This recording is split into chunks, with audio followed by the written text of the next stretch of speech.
Hello my darlings, welcome back to my channel. This is Reads with Lauren. I am Lauren and it is so great to have you joining me here today.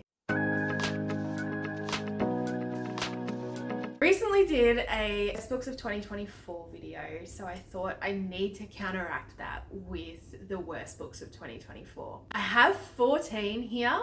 This is just the 14 that I have marked as 2 stars or under.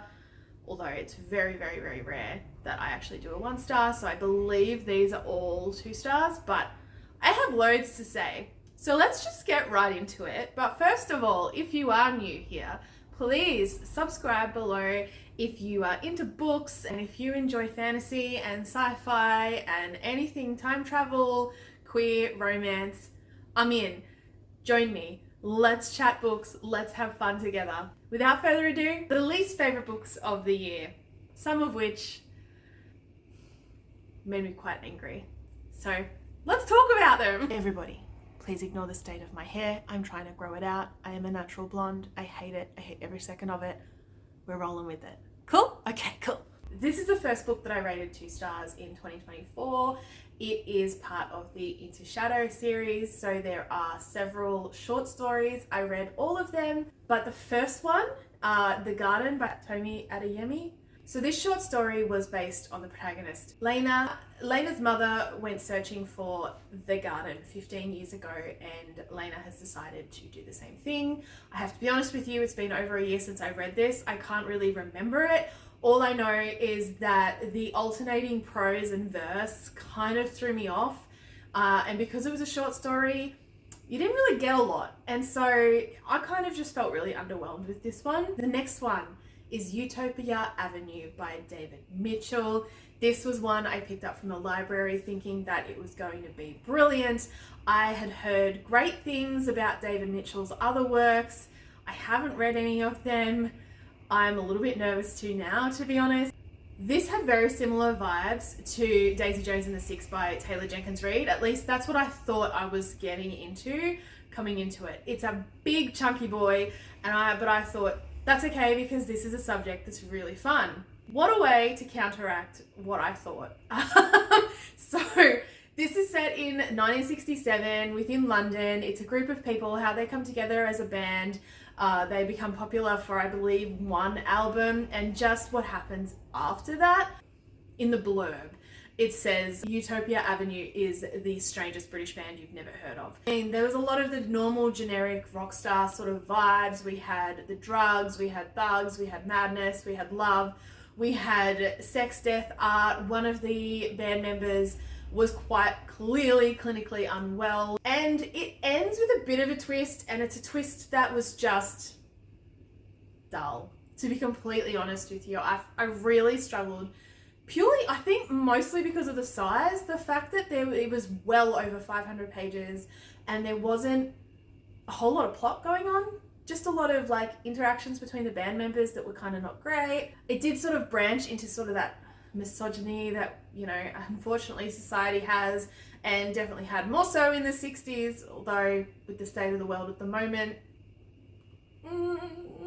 Anyway, this was one that I struggled with. I pushed myself through it thinking it's got to be worth it in the end. It's got to be worth it in the end. There were a couple of moments, a couple of little storylines in there that I did appreciate and enjoy, but overall, it just didn't work for me. Then I made an attempt on the A Shade of Mine series. This is a series by D.N. Leo, and I read the first 2 books, which is Random Psychic and Forever Mortal. This was a real like romantic urban fantasy, and that was the sort of thing that I really enjoyed when I was quite a bit younger, but I have a lot of them to work through on Kindle and on my bookshelves, and I just thought, right, I'm going to pick this up and see what happens.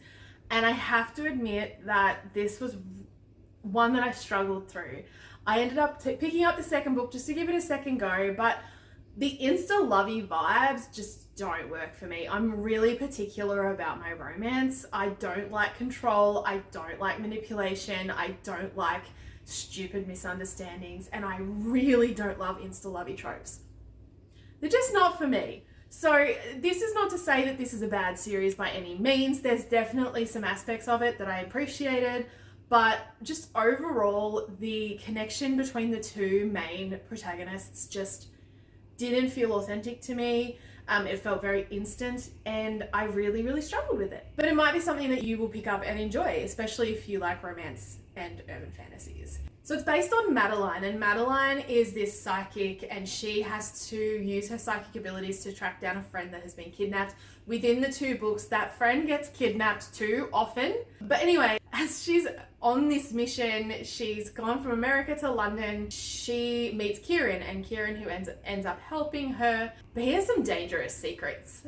So if that sounds like your cup of tea, definitely give it a go. If you've read it before, let me know what you thought in the comments, because honestly, this is my opinion, and all because I've rated these books 2 stars, it doesn't necessarily mean I think they are inherently bad.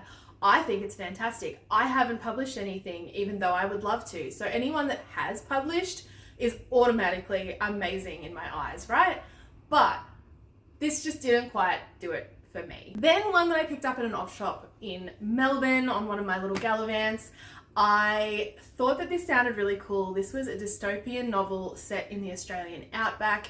These women, they all wake up with shaved heads, and they're in the middle of nowhere, in the middle of the outback, with these jailers. So they've got security guards there, and they've got sort of like a doctor, nurse sort of situation. But these people are horrible, and they treat them horrifically. They are doing hard labor out in the sweltering sun every single day. They discover that everything that links them is the fact that they've had a sexual scandal with a man. So this sounded so good going into it. I thought, oh my gosh, this is amazing. Like, feminist, yes, like, we're gonna get out of this. We're gonna be, this is gonna be a story about how they come out of this and how they find their freedom and they forgive themselves for these scandals, and break away from this misogynistic mindset. But it just really underdelivered. I don't want to give too much away, so I won't go too into like what happens near the end, but it was incredibly underwhelming. It was not the ending I wanted, basically. It really wasn't the ending I wanted. I love dystopian novels and I love power to the women, but this just was not that. It did not hit. I ended up instantly chucking it out and putting it in one of the little libraries. I just couldn't keep it. There's no way that I'll reread it again. I've also been on a massive sci-fi time travel sort of binge session in the last year. I picked up so many books based on time travel, whether they were people traveling in time, whether it was people reliving their life over and over again, any sort of like interdimensional travel and what happens to these people and the differences within each dimension. I just love this stuff, right? It's like crack to me, okay? So I picked up Under One Sky by Zoe Matthews, and this is the first in the Time Travel Guardian series, and it sounded really, really good. So Destiny, who is in 2017, she works at an art gallery, and then Graham is a member of the Time Travel Guardians from 2045. He ends up having to come back to 2017 to the art gallery in Denver, and what ensues becomes a very insta-lovey sort of situation. They end up going back into 1879. And look, the concept sounds great. I love anything that's people going back in history, people going forward into the future. I don't care, right? But this one, I think what really got to me was the fact that, it was the connection. It's too instant. I don't dig that. But if this is something that you're really into, if you love time travel and sci-fi as much as I do, hello, welcome to the club. I want to get t-shirts. If you're interested, let's chat. I would love to get some friends to do a book club of sci-fi time travel shit. It would be so good. But yes, this one might be worth giving a go if you are into that sort of thing and you don't mind that insta-lovey trope, but it just didn't work for me. Moving on, I picked up this book from the markets. It sounded really good. It's written by Lisa Jewell, who does a lot of thrillers nowadays, and they are all reportedly very good. I am hoping to check them out at some point, but this one is set 11 years after the first book, and I haven't read that. I didn't realize that there was a first book, but I thought I would delve into it anyway. I thought I'm not interested enough to go and source the first one. However, after reading it, I'm now kind of like, I would love to learn how they got together, because in the first book, it's a love story, and Ralph and Jem have been together for 11 years, and after, kids and experiencing a relationship long term and learning each other and growing a little bit stale. They're obviously struggling to come back together. However, there is a proposal, and it's been a little while since I've read this and I can't remember the full story, but I know that they're meant to be getting married. They're not married yet, but they're meant to be getting married, and things occur. There's a lot of tumultuous misunderstandings and everything within this one. So it was one that was okay. Like, I read it, I didn't DNF it, I was happy to continue reading it, but I think that it would be good if I did find it randomly at the markets to pick up the first one and learn their love story, because this didn't really emphasize that. And to be honest, I wasn't really sure why it ended the way that it ended. Last fiction book, and then we're moving on to non-fiction and graphic novels, but this one was one of the last ones that I read in 2024. It was a thriller that I picked up on Facebook Marketplace, and so I didn't have huge expectations, right? But I'm trying to get into that thriller genre because there are some where the twists and turns just absolutely floor me. But this one, I can honestly say it was okay. It wasn't quite enough for me. This is about Drew Danner, who is a crime writer. He wakes up in hospital with no memory of the past 24 hours, and the police on next to his bed. He's the number one suspect in his ex-girlfriend's death. And so he's trying to figure out the clues along the way, work out who actually did it. And look, the ending was alright. Pretty lackluster. And if you want a very detailed description of LA and living in LA and how amazing LA is, and you know, talking about how wonderful it is to be a person that lives in LA, then maybe this would be a book that you could consider, because pages of this are talking about how great LA is. I'm not so fussed about that. I want the crime. I want the goss, you know? I want the tea. I don't want to know about LA. But look, it was alright. I finished it, and the ending was, albeit a little lackluster, it was okay. But this was also a 2-star read. Moving on to non-fiction, and I have some things to say. First off, Girl Wash Your Face by Rachel Hollis. I picked this one up last year on my last birthday with some of my vouchers. I didn't really know much about Rachel Hollis going into it, but I knew of her, and I thought that it would be, you know, it was a cheap read that I thought might be interesting. But I can honestly tell you that there was a lot of things that were very problematic, and also like reading it and then jumping online to learn more about Rachel Hollis and learn about, you know, what happened with her marriage and stuff. It was just a little bit like, okay, makes sense. Not to say anything bad about her as a person. People are flawed, you know, and it's not like she hasn't owned up to all of the things that have occurred. This had some really weird opinions. The one thing that really stuck in my mind is the fact that she was telling us this story about this person she met, right? Who was horrific, a horrible person to be with. And then talks about her story about leaving him. And then at the end, it's like, spoiler alert, I'm now married to him. And it's like, wait, what? What? He wasn't meeting your needs. He was being awful. Why are you giving him another chance? It's a real... I find that really annoying. Like, I don't know if it's like I feel like people deserve to be treated with respect and kindness and everything that they could possibly ever deserve. And I know that people settle for less than that, but it's really upsetting. And it's really upsetting that this has been put out there as like a story of finding her true love, because it kind of gives across the opinion that if you work hard enough, they will change. Spoiler alert, that doesn't happen in real life, okay? It doesn't happen, okay? We're not in Twilight, okay? Those people and that behavior is not okay, and you shouldn't put up with it. That's my piece. This was okay. There were a couple of points in it where I was like, yeah, okay, valid. There were other bits that really frustrated me. The next one that I rated 2 stars, I'm really disappointed about because this was one that my boss gave me just a little self-help guide, you know, because she knows that I want to write a novel. I want to build up my YouTube channel, and, you know, I do have a small business on the side as well as working for her and helping build her business. And I suffer from a lot of overwhelm and a lot of resistance within myself. My self-worth, my self-doubt is so loud, right? So this one seemed like a really good one to pick up. And look, there are some definite things in here that I appreciated. I found myself very motivated afterwards.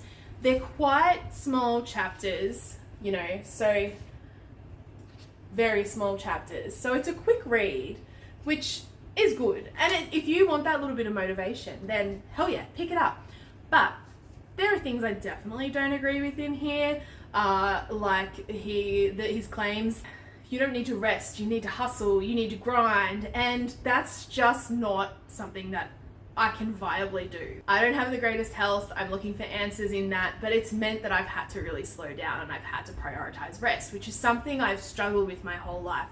So I think that books like this should definitely be pushing for people to utilize as much rest as they can and fill their cups so that they can then do their best work. Long story short, it's motivating, it does get you going, it's a fast, quick read, but it just irked me a little bit. But if we're going to talk about books that irked me, ta-da! This book made me so angry.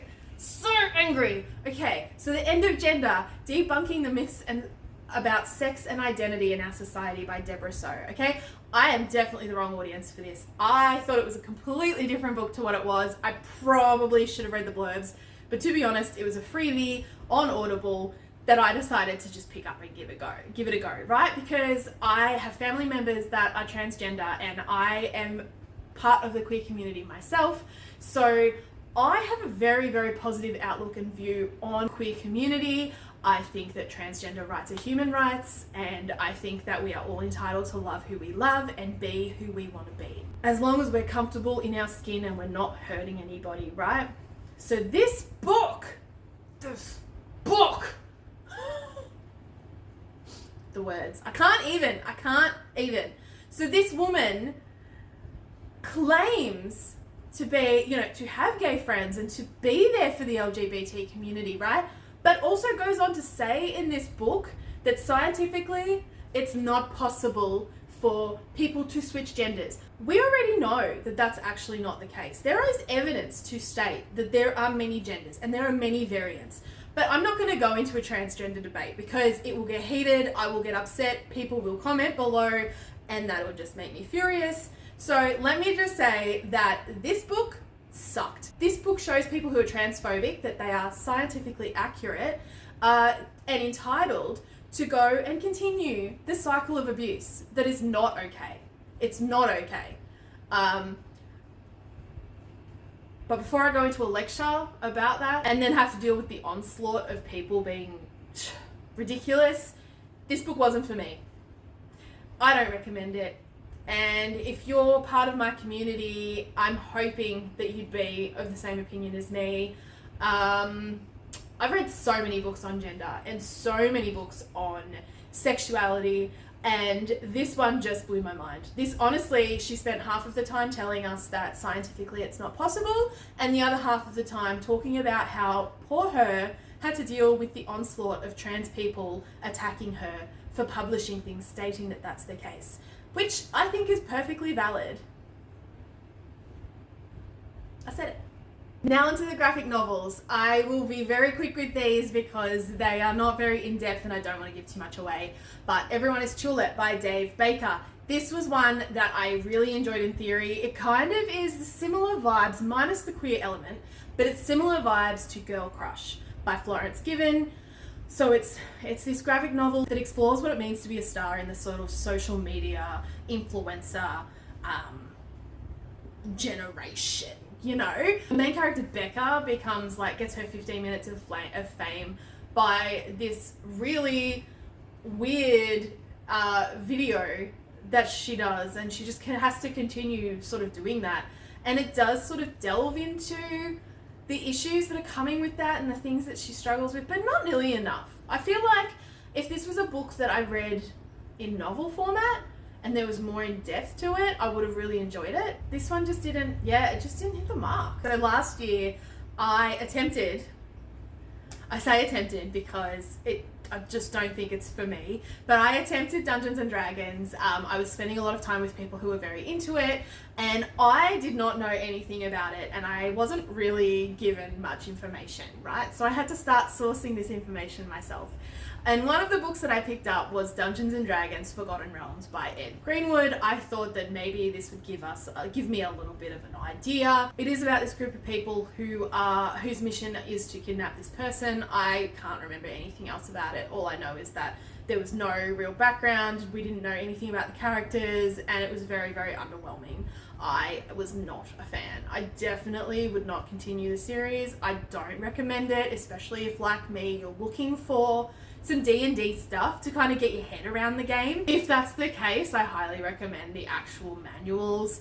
And if you want a graphic novel sort of experience, Rick and Morty versus Dungeons and Dragons was by far my favorite D&D themed book of the year. The next one that I picked up that just wasn't quite hitting it for me is Mums by Yeon-Shin Ma. This is sort of a memoir, but it's based on the author's mother and her group of friends from work, and I thought it was going to be really funny. On the back there is a picture of her fighting someone else, so you think, oh my gosh, okay, what is going on here? But I thought that this was going to be the sort of thing where they finally find themselves and they get rid of these people that are causing them shit, because the people they were in relationships with were awful, their jobs were awful. I understand the situation at the time and the limitations that are put in, especially with people who have emigrated to America, but there's a lot of negative decisions, a lot of bad choices, a lot of conflict, a lot of awful comments made to each other, and I just found it didn't resolve in the way that I hoped. I understand it's a memoir, which means, they're not exactly going to change the story for my benefit, but I was disappointed. I thought this was going to be a real kick-ass, I finally discovered my worth, I'm getting rid of all of this drama, I can do better. But it's just basically sitting in the same situation. A couple of decisions in the end were good, but they weren't as big as I thought they were going to be. So I just kind of ended it like, okay. And I wanted to know if they ever got to a point where they reached that. But I'm aware that there are some people out there that can't and don't. So, don't know. But yeah, look, it was definitely an interesting read. There's definitely a lot of tea. There's a lot of stuff going on, a lot of drama. But yeah, I wish that it had resolved a little bit differently. And my friends, that is it. That is the 14 books that I read last year that were my least favorite. Let me know in the comments below if there were any books that you read that were 2 stars or below that you really hated. If you DNF'd, good job, great job. I wish I could do that more. Just saying. But if you did DNF, what did you DNF? Tell me everything. I can't wait to hear from you guys in the comments. I have plenty of videos coming up very, very soon. I am hoping to get back into this more regularly. You will continue to see the blonde coming through until I decide to inevitably dye it and no longer try to grow out my hair, because that's what I do every single time. But anyway, if you're still here, thank you so much. I've also recently posted a 1-sentence review of every single book that I read last year, so if you're interested in learning a little bit more, please check that one out. I will put the link below. But that is it from me for today, so I hope that you enjoy the rest of your day, and I look forward to chatting to you again very, very soon. Goodbye, my darlings. Bye-bye.